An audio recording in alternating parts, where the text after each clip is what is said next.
Bonjour à tous et bienvenue dans le Grand JT d'éducation. Tout de suite, le sommaire. Pour que certains réussissent à l'école, il n'est pas nécessaire que d'autres échouent. Voilà ce que dit Yannick Trigans dans une tribune en réponse à Pape Ndiaye. Alors que propose le secrétaire national du PS pour l'école? On lui posera la question. Il sera avec nous dans quelques instants. Lire, slammer ou encore chanter un extrait de roman, eh bien, ce sont les règles du concours Cours Toujours, initié par les éditions Nathan. On en parle en seconde partie d'émission. Enfin, comme chaque vendredi, on donne la parole aux enfants dans le Grand JT et cette semaine, on leur a demandé ce que représentait la fratrie pour eux. Mais avant cela, on fait un point sur l'actualité de l'éducation avec Adrien Fontenot. Bonjour Adrien. Bonjour Virginie. Alors, on débute ce journal avec les faits dramatiques près de Lyon. Un enfant de 11 ans accuse son camarade de classe de l'avoir violé. Oui, à plusieurs reprises même, dans une école privée de Condrieu. Un jeune garçon dit avoir été harcelé, puis violé par un camarade de CM2.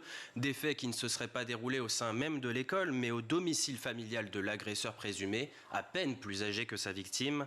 Un harcèlement permanent et des viols répétés à 4 ou 5 reprises entre décembre 2021 et l'été 2022. Il y a un mois, le père de l'agresseur aurait même pris à part le garçon pour l'insulter et le menacer. Face à cette situation, l'école privée de Condrieu a proposé qu'un enseignement à distance soit mis en place pour la victime présumée, une solution inconcevable pour lui et sa famille. À Lille, à présent, l'école centrale, une grande école d'ingénieurs, annonce avoir saisi le parquet après des propos racistes d'étudiants. Des propos et même des images à caractère raciste, de la traite négrière au nazisme en passant par des références à la mort de l'afro-américain George Floyd. Voilà ce que l'on pouvait trouver dans un groupe de discussion privée de certains étudiants de l'école. La direction annonce avoir été alertée par des élèves en décembre dernier et condamne avec la plus grande fermeté ces propos dans un communiqué.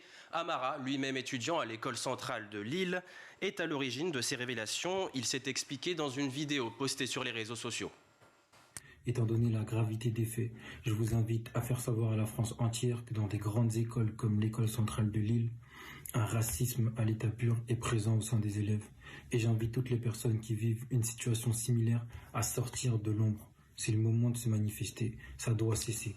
Voilà, un signalement auprès du procureur de la République a donc été effectué. Les étudiants concernés risquent un avertissement, voire même une exclusion définitive de tout établissement public d'enseignement supérieur.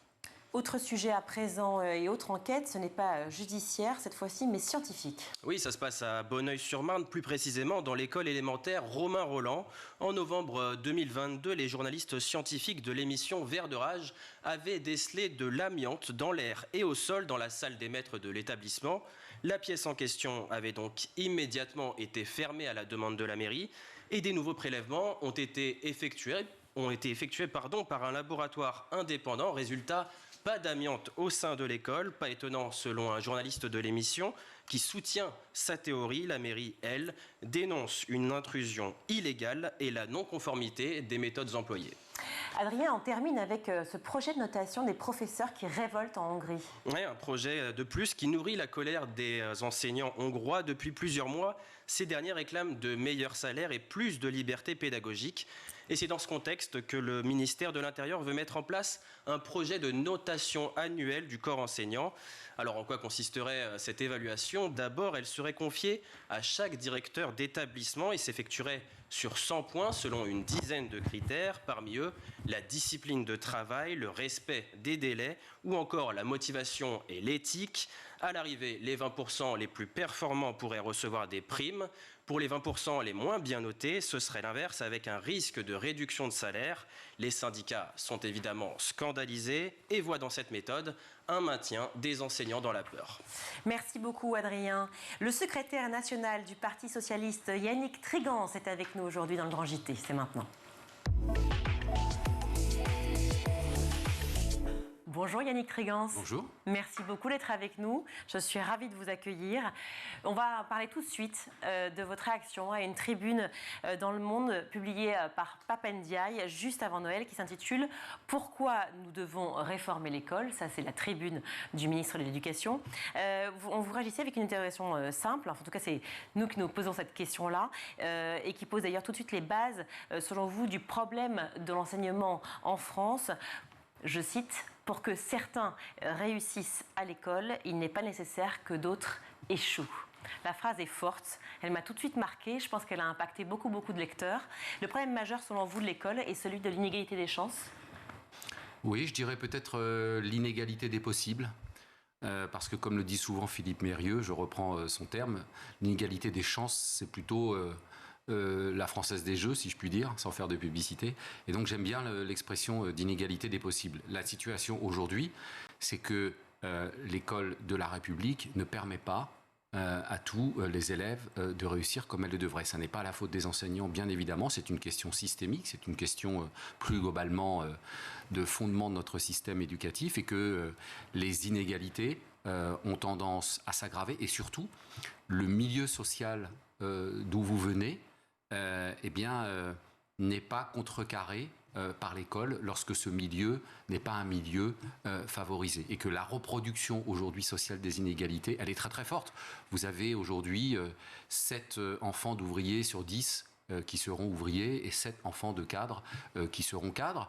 Si l'on regarde les classes préparatoires et le pourcentage d'enfants ouvriers dans ces classes-là, il est absolument infime. Et donc cette question-là aujourd'hui se pose, mais au-delà de ça, ce qui est en train de se produire aujourd'hui, c'est que, en fonction du lieu où vous vivez et de l'endroit d'où vous venez, vous n'avez pas les mêmes chances de réussir. Alors on va en parler justement. Je voudrais juste rappeler pour ceux qui ne le savent pas qu'en dehors du fait que vous soyez premier secrétaire du Parti Socialiste... Pas le premier secrétaire, excusez-moi. J'ai dit pardon. C'est Olivier Faure et j'espère qu'il le sera encore. Pardon. C'est surtout... Secrétaire national, vous avez raison. Pardon.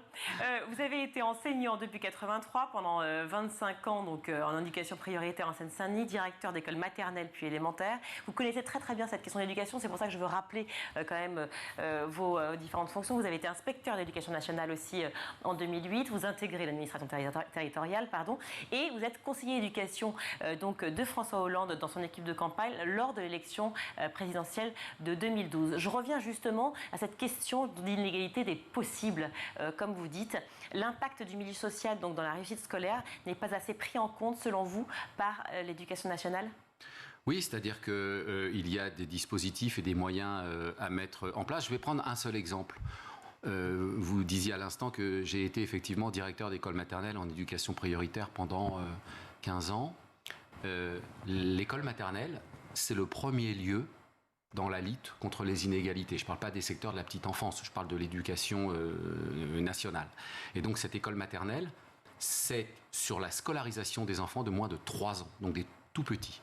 C'est un formidable outil de lutte contre les inégalités. Vous savez qu'un enfant de 4 ans qui arrive à l'école maternelle, lorsqu'il est issu d'un milieu favorisé, il a dans son bagage lexical 1000 mots.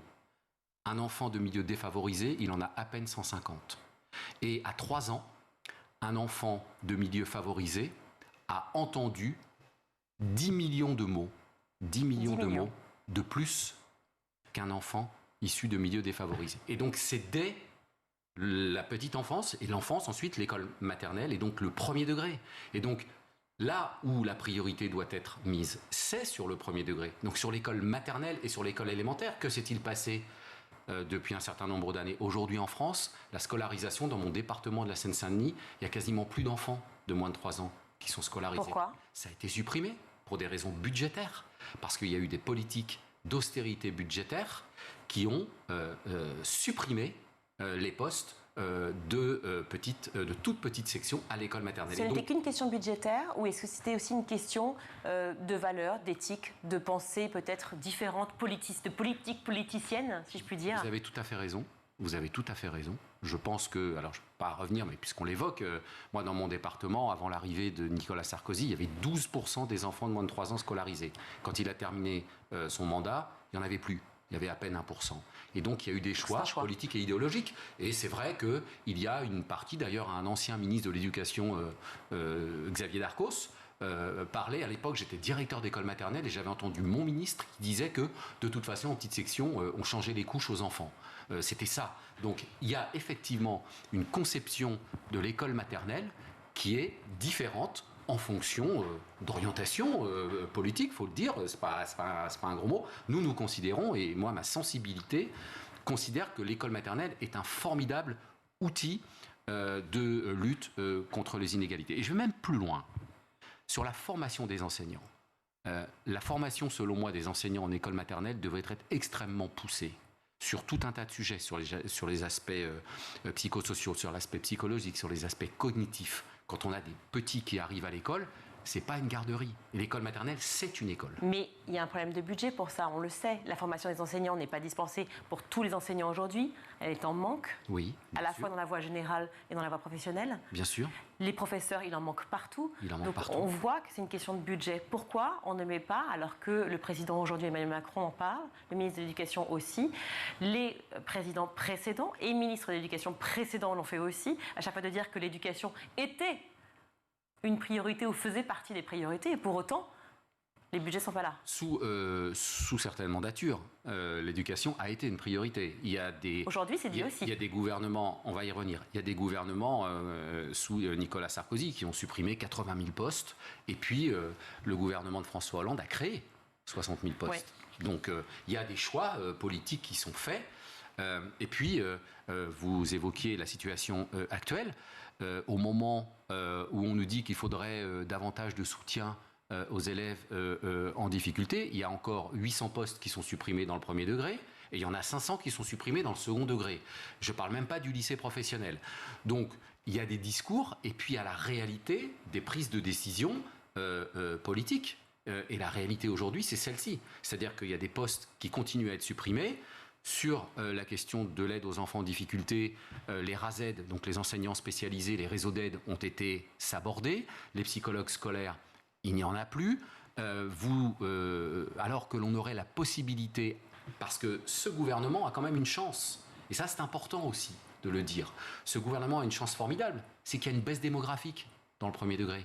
Et donc cette baisse démographique, en conservant, pas en ajoutant, mais en conservant les moyens qui existent, pourrait donc relever le taux d'encadrement et avoir des groupes plus petits, plus restreints, pour travailler la difficulté scolaire, pour faire de la pédagogie différenciée. Voilà, là, il y a une marge. Or, on constate que c'est l'inverse aujourd'hui qui est mis en place. Plus...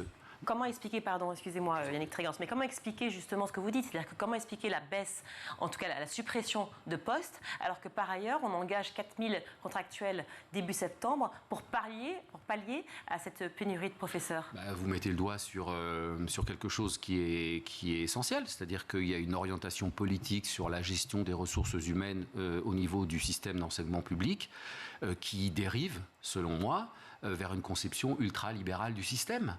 Et que il y a d'ailleurs encore une augmentation des contractuels qui va augmenter. Et donc c'est une volonté de fragilisation et, disons-le, d'affaiblissement du service public d'enseignement, quand dans le même temps, on le voit bien, l'enseignement privé bénéficie d'un certain nombre de largesses encore à ce jour. Parlons toujours des inégalités des possibles et non pas des chances, avec le fameux IPS, c'est-à-dire l'indice de position sociale. Est-ce que c'est un bon référent? Oui. Dites-moi pourquoi. C'est un bon référent. Parce qu'il y a des... Vous avez dit le contraire. Oui, mais je pense que c'est un bon référent parce qu'il permet d'avoir une vision précise du profil des élèves et donc d'ajuster les moyens en fonction de ces profils-là, parce qu'on le sait bien, moi, mes petits-enfants, par exemple, pour parler de moi, mes petits-enfants, très franchement, ils arrivent à l'école, ils ont compris le sens de l'école, ils ont ce qu'on appelle les clés, et ça c'est important, parce qu'il y a des enfants qui arrivent qui ne savent pas pourquoi ils sont là. Donc en fonction du milieu duquel on vient, c'est ce que j'évoquais tout à l'heure, on a compris ce que l'école, elle attend de nous. Mais ça n'est pas le cas de ces enfants qui arrivent des milieux les moins favorisés. Et donc, il est normal que les établissements bénéficient de moyens en fonction du profil des élèves accueillis. Quand aujourd'hui, vous avez dans l'enseignement public 2 fois plus d'élèves en très grande difficulté que dans l'enseignement privé, Oui. et que dans l'enseignement privé, il n'y a pas l'obligation d'accueil, alors même que les établissements privés bénéficient dans leur budget de 73% d'argent public. Il y a quand même une difficulté. Et donc, on ne peut plus être dans des situations comme ça. Parce que ce qui se joue derrière cela, le sujet de fond, c'est quel type de société on veut pour demain. Alors justement, je vous pose la question. Le sujet, c'est celui-là. Je vous pose la question. Quelle est votre impression de la société que souhaite le ministre de l'Éducation, en l'occurrence, et aussi, bien sûr, notre président Emmanuel Macron, pour nos enfants, pour nos jeunes et pour donc nos futurs citoyens? Mais moi, j'ai plutôt envie de vous dire, je n'élude pas la question, mais j'ai plutôt envie de vous dire quel type de société vous avez envie. Voilà, vous souhaitez. À laquelle j'aspire. Dites-moi. Moi, je souhaite que, quel que soit l'endroit où il vit, le milieu d'où il vient, chaque enfant puisse réussir son parcours. Et la réussite, pour moi, ne signifie pas, évidemment, tout le monde fait des grandes écoles. Non. Et pour cela, il faut une école qui soit juste pour tous, qui soit aussi exigeante pour chacun. Et donc, il faut que le service public d'enseignement, partout sur le territoire, permette à chaque parent de se dire qu'en bas de son immeuble, dans sa rue, l'école publique qui est là, eh bien, son enfant trouvera tout ce dont il a besoin pour réussir. Pardon, et vous verrez que le jour où chaque parent sera tranquille par rapport à cela, eh bien, des questions comme l'enseignement privé, public, etc., se poseront beaucoup moins. Parce que chaque parent, moi j'ai jamais vu dans ma vie d'enseignant, directeur d'école et d'inspecteur, j'ai jamais vu de parents qui ne voulaient pas que leur enfant ne réussisse pas. Ça n'existe pas. Et donc il faut que dans chaque établissement, les conditions de la réussite de tous les élèves soient réunies. Mais c'est aussi ce que souhaite le ministre Pap Ndiaye. C'est aussi ce qu'il dit. Il souhaite aussi l'égalité. Alors lui dit des chances, justement. Qu'est-ce qui vous distingue dans vos... Mais qu'il nous le montre. Les mesures qu'il vient... Moi, je dirais pas ici qu'il ne le souhaite pas. Mais quand on est un responsable politique, à ce niveau-là, il faut mettre en adéquation les paroles avec les actes. Je pense qu'un des sujets majeurs aujourd'hui du discrédit de la politique, c'est précisément la dichotomie entre ce que l'on dit et ce que l'on fait. Mais quand on entend ce type de discours du ministre et que les enseignants, qui au quotidien, qui ont quand même traversé une période, un quinquennat Macron-Blanquer particulièrement traumatisant, entendent ces discours-là et que dans le même temps, la revalorisation qui avait été promise n'arrive pas, quand dans le même temps, il y a des suppressions de postes qui font que, par exemple, dans mon département de Seine-Saint-Denis, faute de remplaçants, un élève sur le temps de sa scolarité obligatoire perd l'équivalent d'une année scolaire. Une année scolaire. Là, on est au cœur des inégalités. Et donc c'est ça la question. Et donc la question du crédit de la parole politique, il faut qu'il y ait des actes qui accompagnent cela. Or aujourd'hui, ça n'est pas le cas. Enfin, on le voit bien. Le ministre, il gère une pénurie de moyens. Et donc la situation continue aujourd'hui à se dégrader. Après le quinquennat Macron-Blanquer, l'attractivité du métier d'enseignant n'est toujours pas là, parce que la question des salaires n'est pas réglée, parce que la question des conditions de travail n'est pas réglée, avec manque de remplaçants, avec manque d'enseignants qui permettent le traitement de la difficulté scolaire, avec une formation qui n'est toujours pas là. Donc c'est ce différentiel entre l'annonce politique et la réalité du terrain. Et c'est pas en allant donc dans tel ou tel territoire, dans tel ou tel établissement, quand le président de la République avec le ministre vont à Marseille, moi je trouve ça extrêmement inquiétant ce qui se passe sur Marseille. Et puis c'est une question de discours aussi, parlons-en, c'est-à-dire que les mots fâchent aussi. Souvent vous parlez effectivement d'un corps enseignant qui a vécu des années très compliquées. Il y a à la fois les différentes réformes, mais aussi évidemment cette pandémie qui les a beaucoup marqués. Et puis comme tout le monde, eh bien, l'inflation, les guerres, oui. Enfin, le problème psychologique. C'est-à-dire que vraiment on le voit, on les reçoit ici, on reçoit aussi les syndicats, les professeurs, les enseignants, tout le corps effectivement éducatif. Et la situation est très compliquée. Quand Emmanuel Macron parle de travailler plus pour gagner plus, si je puis dire, oui. justement, et qu'on parle d'heures supplémentaires. Quelle est votre idée par rapport à ces heures supplémentaires? Rappelons que depuis la rentrée 2019, les chefs d'établissement peuvent imposer à un enseignant d'effectuer 2 heures supplémentaires dans son service contre une seule auparavant. Mais en fait, c'est la traduction d'une faillite en termes, on va dire... Alors d'abord, c'est une question de considération des enseignants parce que ça laisse quand même à penser qu'ils ont encore du temps pour faire autre chose. L'image de « ils ne font rien, ils sont toujours en vacances ». Déjà, et je trouve ça extrêmement méprisant pour les enseignants. Vous savez, j'ai un collègue, Philippe Vatrelot, qui publie, je me permets de citer, parce qu'il a fait quelque chose de très intéressant il y a quelques jours. Chaque année, il fait le nuage de mots. Sur sa page des réseaux sociaux en disant « Mettez selon vous les mots de l'année 2023 qui caractérisent le mieux l'année éducative ». Les 2 mots qui arrivent en tête, c'est mépris et fatigue. Ouais. Et donc j'ai trouvé ça, je lisais ça et je trouve ça extrêmement parlant.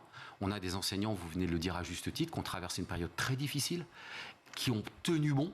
Oui. Dans des conditions très difficiles qui ont permis à nos élèves de ne pas perdre pied, en tout cas le moins possible, dans un contexte extrêmement compliqué, à qui on promet des revalorisations qui ne viennent pas et à qui on dit maintenant, écoutez, si vous voulez travailler plus, gagner plus, il va falloir travailler plus. Alors même que des postes sont supprimés et qui permettraient de remplir les missions précisément qu'on leur demande de faire sur du temps supplémentaire. Parce que, par exemple, l'heure hebdomadaire de soutien, il va falloir que les enseignants la fassent le midi sur la pause méridienne, du premier degré qui vont venir dans les collèges. Ça va être quand? Ça va pas être quand ils sont en classe. Donc ça sera soit le midi, soit le mercredi matin. Ou alors au détriment d'un programme aussi qui ne sera pas complètement fait? Oui, bien évidemment.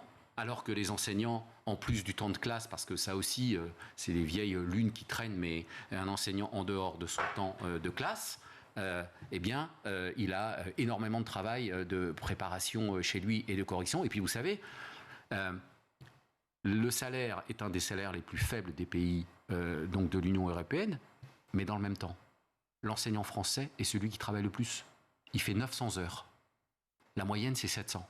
Donc on a des enseignants qui travaillent plus que leurs collègues européens et qui sont payés moins. La réalité aujourd'hui, c'est celle-ci. Et la réalité de la désertion justement du métier, un manque cruel de professeurs, des inégalités des possibles qui justement se creusent davantage.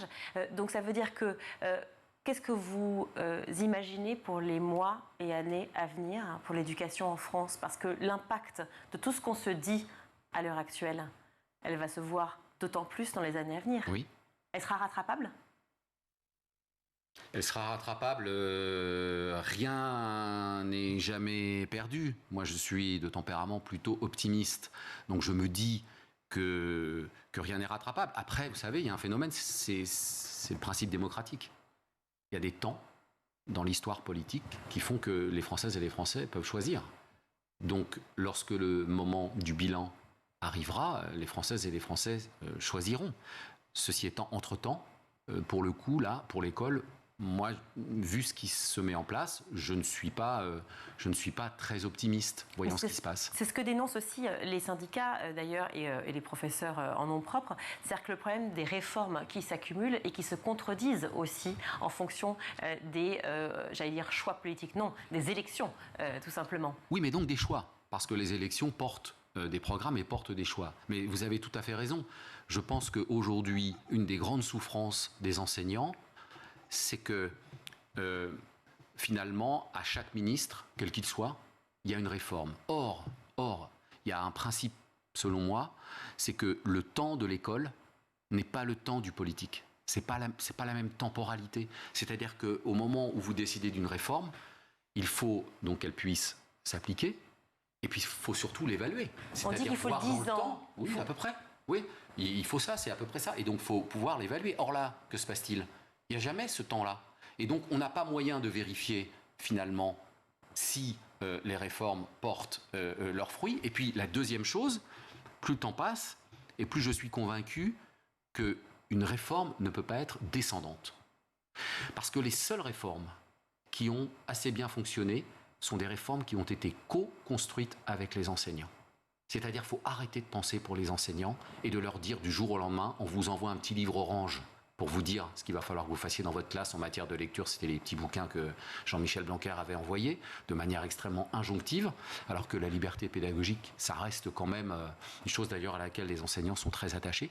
Et donc c'est ça aussi, c'est comment on construit, on co-construit, parce que finalement celles et ceux qui connaissent le mieux les enfants, les élèves, c'est qui ? C'est les équipes éducatives. Bien sûr.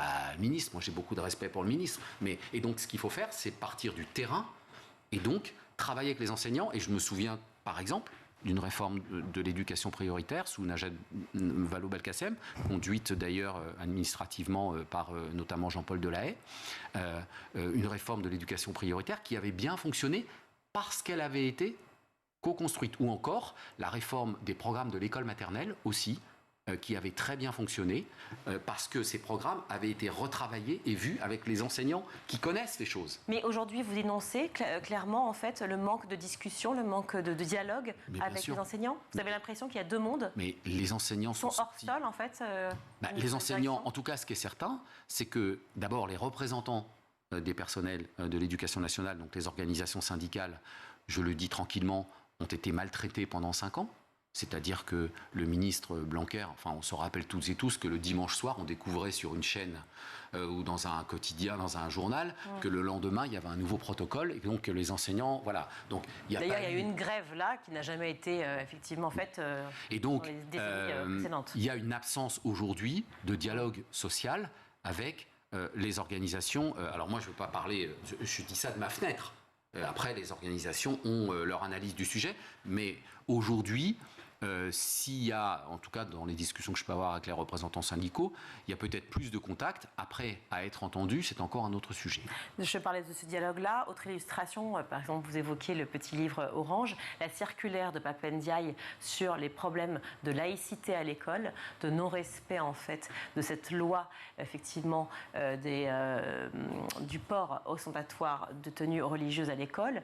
Les professeurs et surtout chefs d'établissement ont découvert une circulaire qu'ils dénoncent en disant mais il n'y a rien dedans. On nous demande finalement de regarder si une abaya c'est religieux ou pas religieux, si on a le droit, on n'a pas le droit. Il faudrait qu'on regarde comment s'habille chaque élève qui va passer le pas de la porte, juste avant le miroir, pas après le miroir. Qu'est-ce que vous pensez de cela ? Je pense exactement ce qu'ont pu dire les chefs d'établissement et les enseignants, c'est qu'une fois de plus, on met la pression sur le corps enseignant qui est, si je puis dire, en première ligne et on les laisse finalement juger, s'adapter à ces situations-là. Et donc j'ai d'ailleurs écrit il n'y a pas longtemps une tribune aussi là-dessus, sur cette nécessité d'accompagner les enseignants, les chefs d'établissement, de les former aussi à ces questions-là, parce que la situation aujourd'hui, c'est une forme d'abandon et les enseignants se sentent abandonnés sur ces questions-là. Merci beaucoup Yannick Trigance, secrétaire national du Parti socialiste et puis surtout grand connaisseur de l'éducation. Merci mille fois d'avoir été avec nous sur ce plateau dans le Grand JT de l'Éducation pour partager votre point de vue, votre envie, votre projet pour l'école d'aujourd'hui et de demain. Merci à vous. Merci. On marque une courte pause et on se retrouve.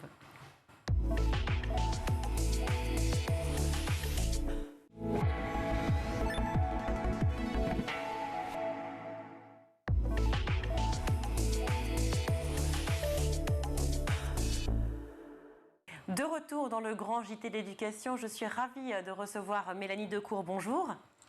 Bonjour. Vous êtes la directrice éditoriale du secteur fiction des éditions Nathan Jeunesse et vous venez nous présenter le concours Cours Toujours. Cours, C-O-U-R-T. C'est un concours qui invite les élèves de la 3e à la terminale à enregistrer leur propre version audio d'un extrait de roman, mais pas n'importe lesquels, un des 17 romans de la collection Cours Toujours. Est-ce que déjà vous pouvez nous parler de cette collection ? Oui, tout à fait. Alors, c'est une collection de romans pour adolescents à partir de 15 ans, enfin même jeunes adultes. Notre objectif avec cette collection, c'était de toucher les ados, jeunes adultes qui lisent plus, qui lisent pas, qui n'ont pas le temps, qui sont un peu trop sollicités par d'autres choses. Donc la promesse, c'est un titre court, voilà, donc je vous les montre, ils sont assez petits.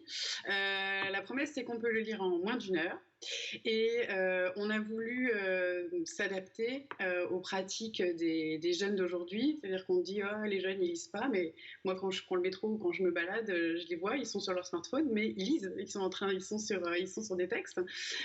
Donc on propose une littérature qui va vers eux, c'est-à-dire qu'avec le livre papier, on a la version e-book, donc la version numérique qu'on peut lire sur son smartphone, sur sa tablette, sur son ordinateur, et aussi la version audio qu'on peut écouter quand on veut avec un casque, des écouteurs dans le bus, en allant au lycée, voilà.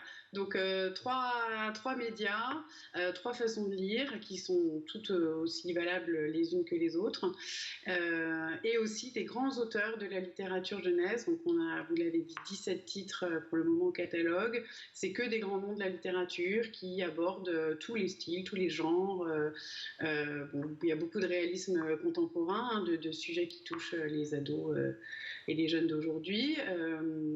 On a des sujets sur l'homosexualité, le coming out, la relation à ses parents, le harcèlement, plein de choses, l'amitié. Il y a aussi des titres polars, il y a des titres de fantasy. Voilà, donc on essaye de toucher tous les genres pour attirer les jeunes vers la lecture.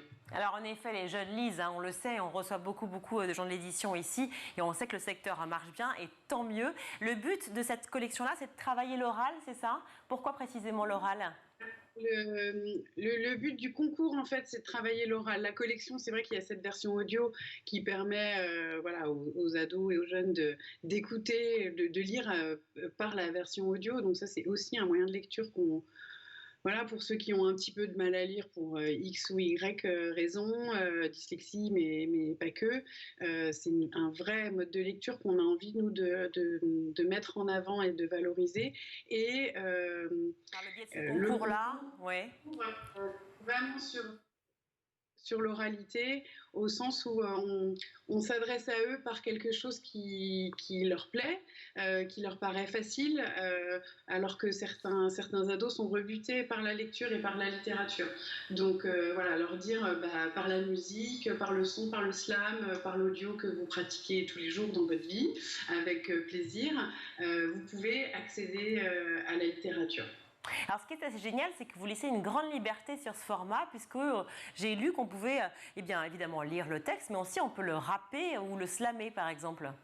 C'est vraiment version audio, juste du son. Ça doit faire entre 5 et 10 minutes. Il faut adapter au minimum 5 pages du livre, donc c'est vraiment, ça peut être très très court. Et on peut faire vraiment, alors nous on a dit, voilà, rap, slam, en groupe, tout seul, de la musique, pas de la musique, c'est vraiment très ouvert. Et il y a peut-être d'autres solutions qu'on n'a pas imaginées, mais du moment que c'est du son et qu'il y a un extrait du livre, on a eu des propositions l'année dernière vraiment hyper innovantes, intéressantes. On s'est éclaté à les écouter. Vraiment, c'est très réussi, quoi. Les jeunes s'en emparent et ils sont formidables, quoi. Ils ont plein d'idées et nous on était hyper contents parce que vraiment l'idée que notre projet c'était vraiment que la littérature aille vers les jeunes et pas de demander aux jeunes d'aller vers la littérature. Et donc quand ils s'en emparent, ils font de grandes choses.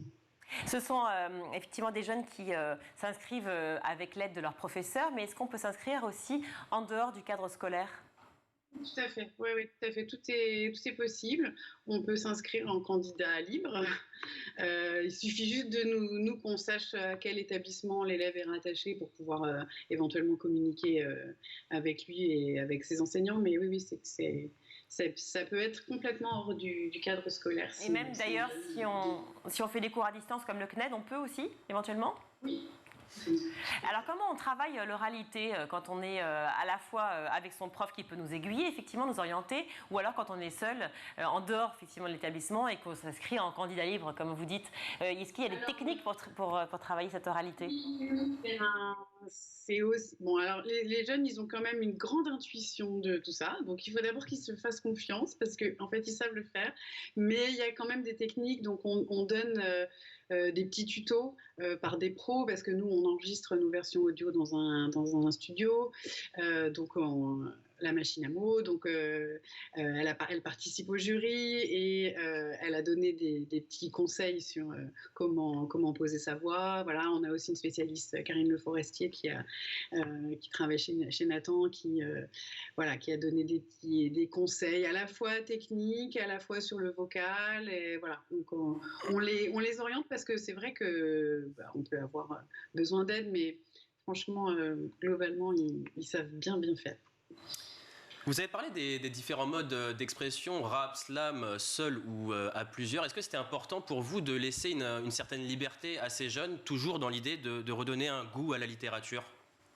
Ah bah oui, c'est vraiment ça, c'est leur dire la littérature, c'est vous, quoi. Le livre, vous en faites ce que vous voulez, en fait. C'est pas un truc sacré dont on doit pas toucher une virgule.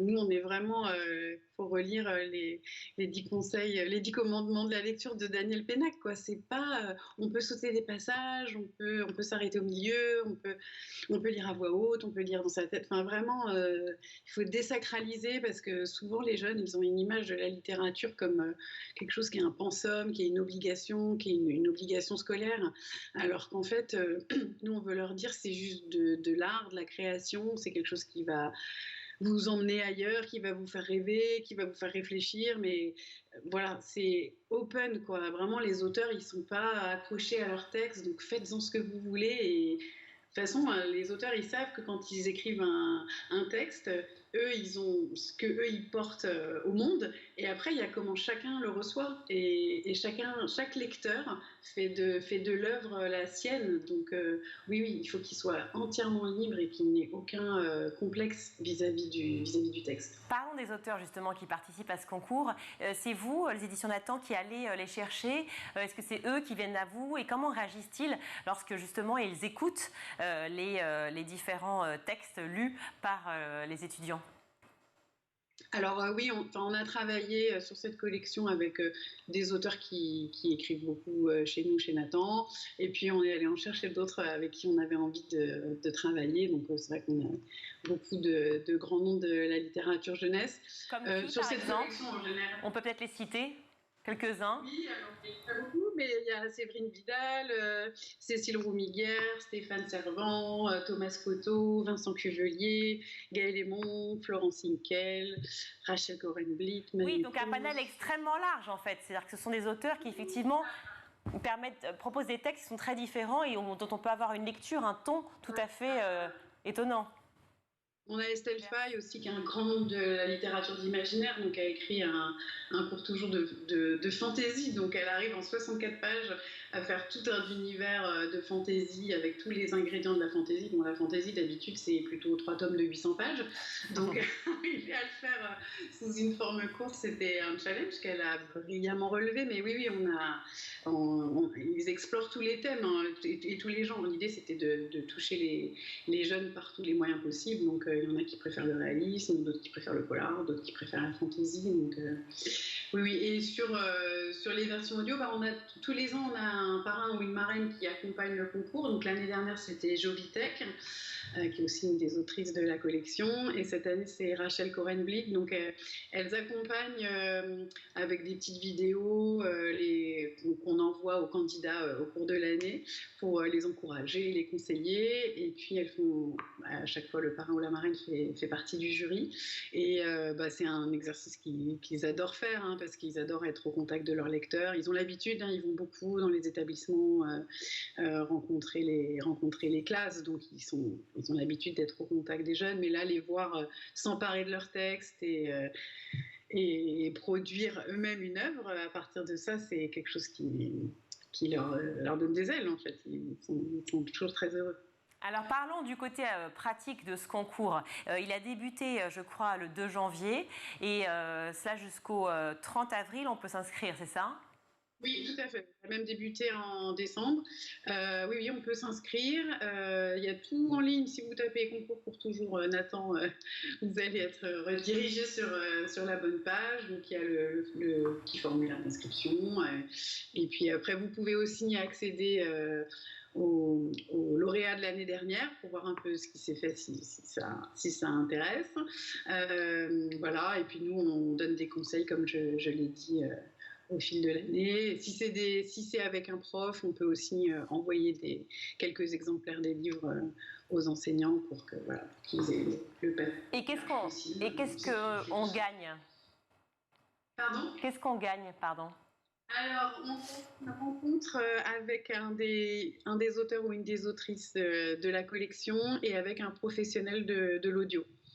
Voilà, pour une rencontre informelle. Alors ça, c'est le premier prix. Après, il y a aussi évidemment des livres de la collection, des chèques lire, puis des petits cadeaux, des tote bags, etc. Mais le premier prix, c'est une rencontre avec...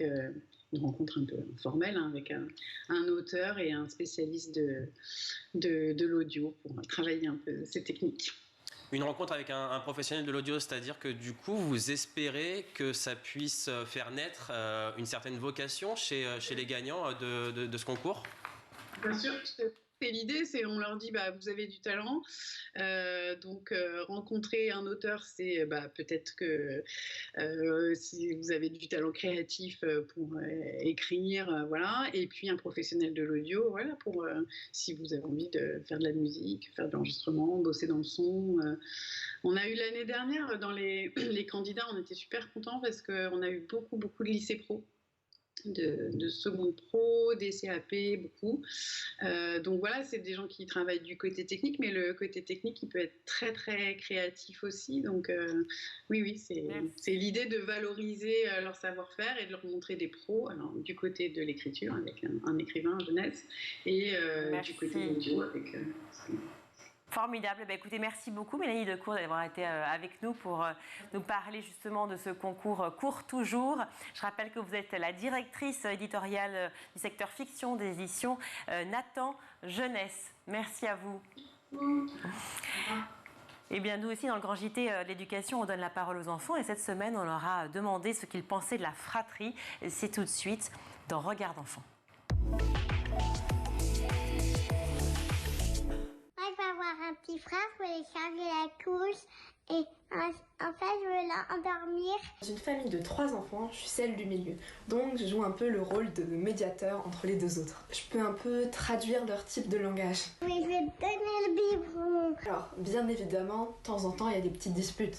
Mais la relation est surtout basée en avantage sur la confiance. Parfois on peut se disputer et tout, mais c'est quand même notre famille, du coup c'est important. Par exemple, si l'un des 3 a fait une bêtise, il va pas lui le dénoncer, mais plutôt l'aider à réparer sa bêtise pour qu'elle n'existe plus. Au revoir. Merci beaucoup les enfants. Allez, tout de suite, c'est l'heure de retrouver Malika Ménard dans Souvenir d'écolier. Cette semaine, elle reçoit Jessica Wara.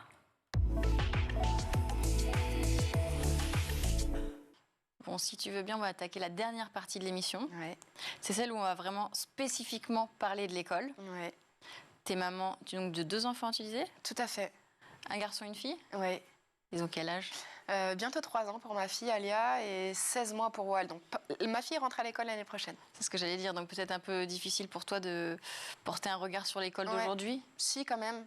Parce que j'ai des neveux nièces, parce que je sais comment ça se passe.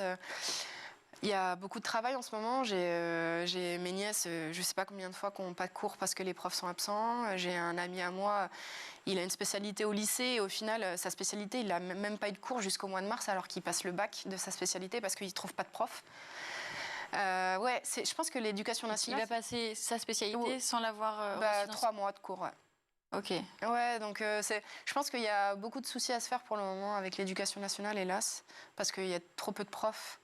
Et j'espère que ça va énormément changer parce que j'entendais pas ça à notre époque. Ouais. Et j'ai l'impression qu'il y a de moins en moins de main-d'œuvre pour être professeur, en fait. Qu'est-ce qu'il faudrait changer? Déjà les salaires, parce que je pense qu'en fait, ils font quand même un peu de l'éducation de nos enfants.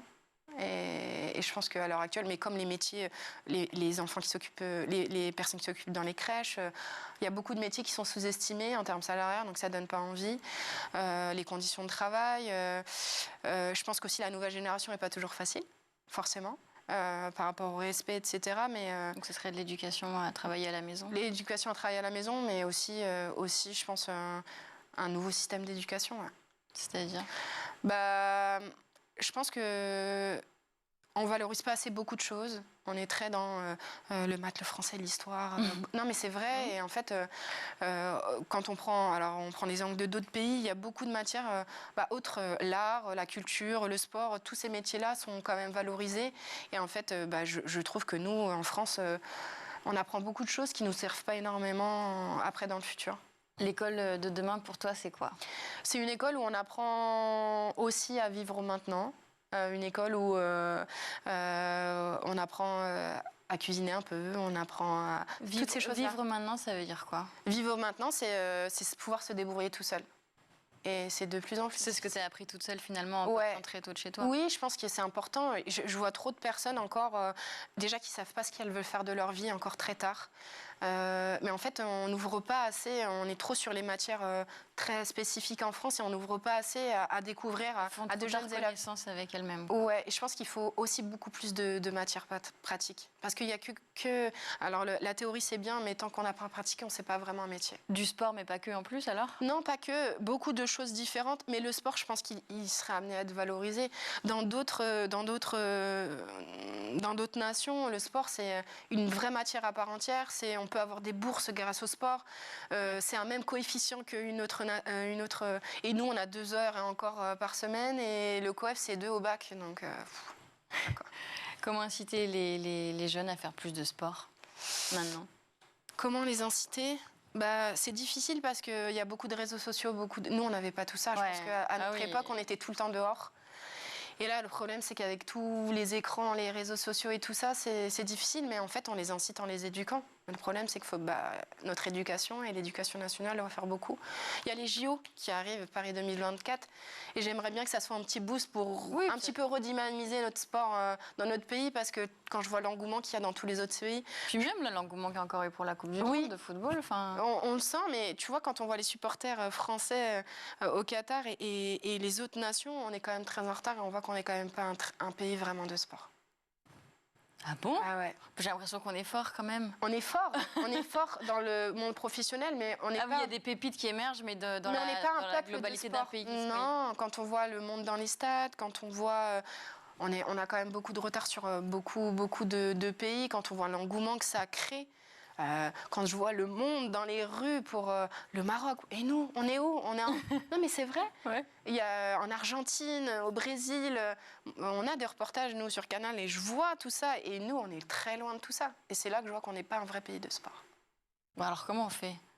Il faut que ça parte de la base, de l'enfance, de l'éducation, que la politique se mette à valoriser aussi le sport. Ça serait bien. Bon, c'est déjà la fin de cette émission. Déjà? Oui. Ça va, j'ai pas trop parlé? Oh non, on avait bien plus. Merci en tout cas d'avoir partagé avec nous tes souvenirs. Moi, je vous retrouve la semaine prochaine sur School TV pour un nouveau numéro de Souvenirs d'écoliers. Merci Malika et Jessica. Tout de suite, c'est le meilleur de School TV avec le ZAP. Alors, est-ce que 2023, je pose ça en question boule de cristal sur ce plateau, sera avant tout la véritable année de la transformation numérique de l'école, avant même de parler de start-up et d'EdTech qui puissent y rentrer? Marie-Christine. On l'espère. J'espère que 2023 sera l'année de la transformation des usages. Les usages, c'est vraiment la clé. Et on attend de belles annonces du gouvernement sur 2 sujets fondamentaux qui ont commencé d'ailleurs. Le premier, c'est la formation des profs. C'est crucial que les profs soient formés à l'EdTech.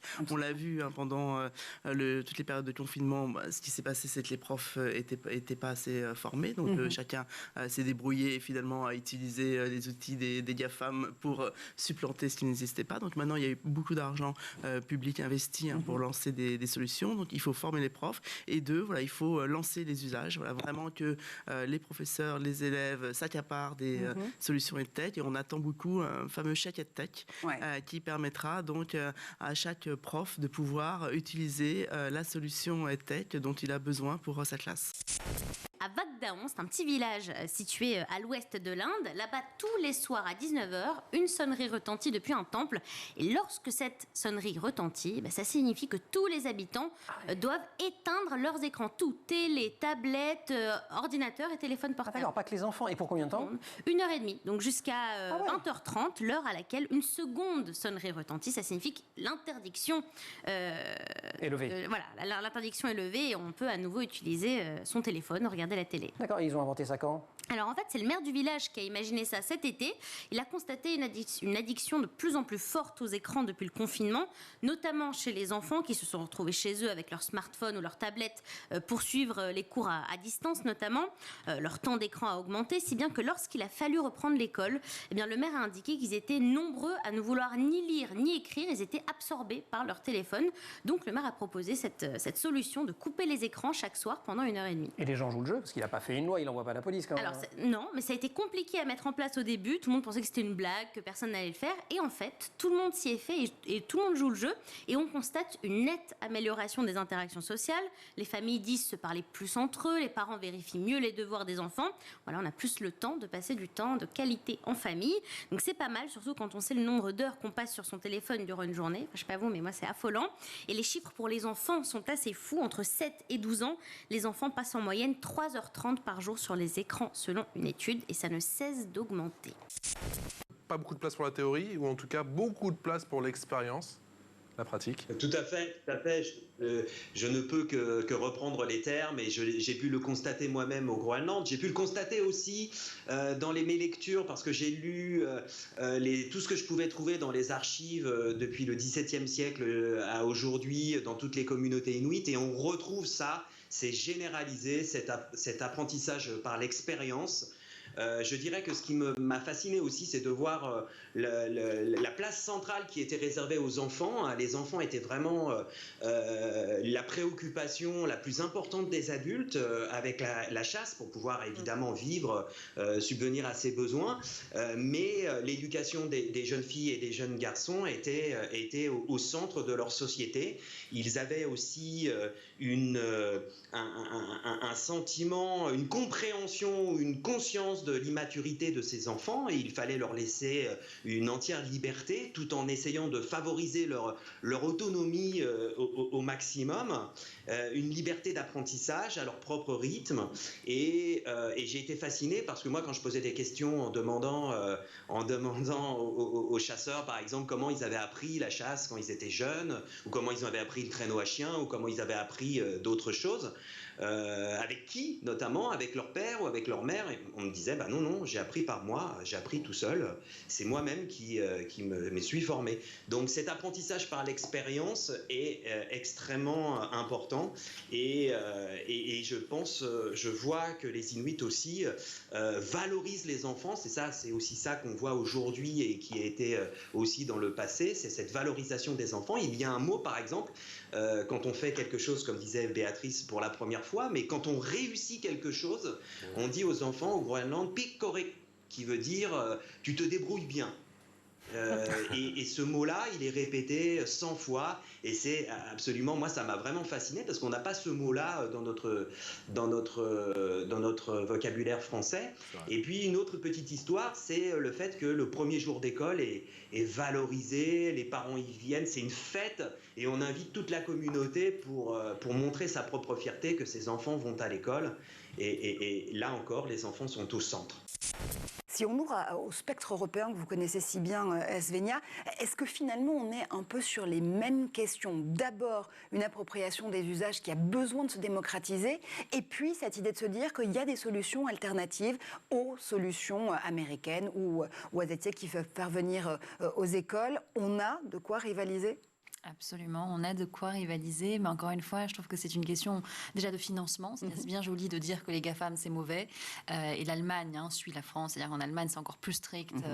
Ils n'ont pas du tout le droit d'utiliser des outils qui ne sont pas hébergés au sein de l'Union européenne. Ouais. C'est bien gentil de vouloir supprimer tous ces concurrents non européens, mais derrière, il faut pouvoir financer, il faut pouvoir laisser la place, ouvrir le marché aux acteurs européens, ce qui n'est pas le cas en ce moment. Donc je trouve qu'il y a un peu d'hypocrisie là-dedans. Ouais. Et surtout, comme disait très bien Marie-Christine, les profs utilisent ce qui est facile d'accès. Ouais, ce qui est à leur disposition immédiate. Exactement. Donc il y a un moment où, on ne va pas non plus en plus leur faire en sorte que la tâche soit encore plus difficile pour eux.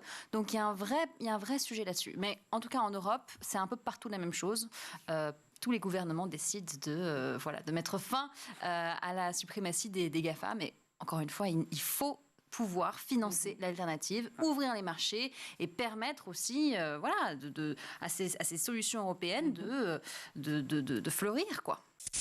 Un exemple qui est très intéressant, c'est que les fenêtres maintenant sont fermées dans l'établissement et il faut une clé pour les ouvrir. Pour éviter qu'un élève tombe. Et ça, c'est tout à fait normal.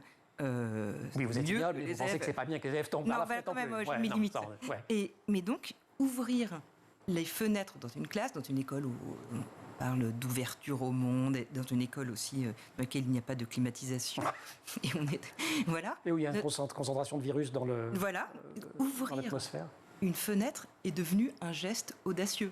C'est-à-dire, quand on ouvre les fenêtres de la classe avec la clé qu'on détient, ça va être « que va-t-il m'arriver ? Est-ce que je vais me retrouver au tribunal administratif, au pénal et tout ça ?» Voilà, donc la crainte, elle est partout, dans tous les gestes. En fait, c'est presque plus prudent de ne rien faire. Crainte dans quelques gestes pédagogiques aussi. Vous disiez qu'il y a 25 ans, vous diffusiez un extrait de Nanook, le film, tranquillement, on voit un phoque se faire manger par un ours, et bon, c'était pas un problème. Alors avant Nanook, on voit donc les phoques se faire dépecer, les morses et tout ça. Les élèves, ils étaient fous de joie, ils trouvaient ça génial. Et là, maintenant... Vas-y, mais voilà, c'était ça, quoi. Il y avait un peu de cruauté. Et là, maintenant, des élèves se mettent à pleurer, trouvent que c'est affreux, donc je suis obligée d'expliquer, de me faire défenseur de la chasse. C'est quand même un peu étrange. Mais de la chasse par l'ours. Ouais. Ou de l'humain, mais oui, c'est ça, pour il y a un siècle. Ouais. Mais c'est incroyable. Par exemple, avant, quand il y avait une mouche dans une classe, si je la tuais, j'étais un héros. Maintenant, je suis un monstre. Du coup, vous tuez pas les mouches, quand même. J'ai renoncé. Mais on vous invite, oui, j'espère. Mais parfois, quand même, une mouche, ça peut quand même ruiner plusieurs heures de cours. Hein. Et plusieurs années d'expérience. Contre la mouche, je n'ai aucune force. Est-ce qu'en Occident, les enfants sont surprotégés, trop protégés? Béatrice? Disons qu'on n'a pas du tout la même relation aux enfants. C'est vrai que les enfants sont très encouragés à faire des choses, à tenter, à expérimenter, à aller dehors, à aller voir les autres, à aller vers les autres, c'est très important, et à partager. On ne va jamais... Dans nos sociétés à nous, deux enfants qui sont en train de se battre pour le même jouet, on va dire c'est son jouet, il faut que tu le laisses jouer avec, et puis toi tu pourras jouer avec après, ou prends ton jouet à toi. Chez les Inuits, c'est toujours non, tu partages ton jouet. On doit partager les choses, et ça c'est quelque chose qu'on apprend très tôt. On